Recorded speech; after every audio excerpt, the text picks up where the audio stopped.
I asked Paul, my assistant, find out how many players I've traded or been involved in a trade with. And Devaughn was the 26th player.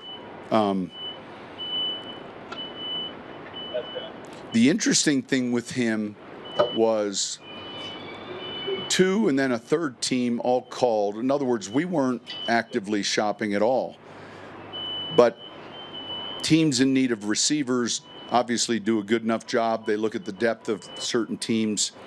And so within like a 3-day period, George and I had gotten calls from two serious teams and a third, and all coincidentally on the same player. And look, George would know better the initial offer or what the compensation would be. And the next morning, he and I sat down and said, no, that, obviously we value this player. And then the following day, it picked up. It became more serious.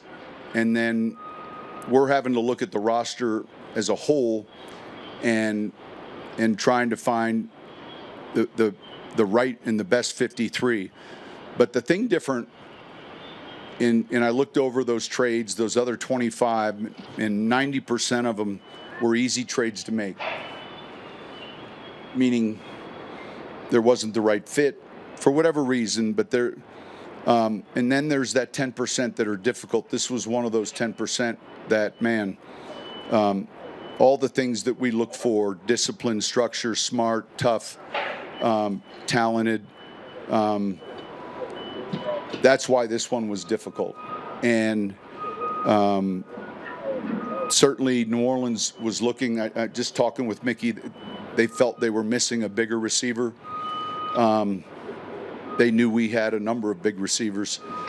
And so it kind of went in the beginning of the week is just discussion.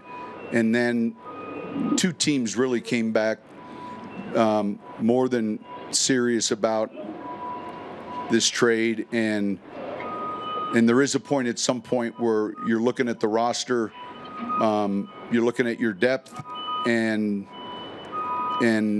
towards the end, it was something we felt was going to be best for the club. He was fantastic when we visited with him. He's gonna be a real good player for them, and so those are the tough ones. And really, I was only able to come up with like two that were like that. Darren Sproles was a real tough decision, and I later regretted it, and so.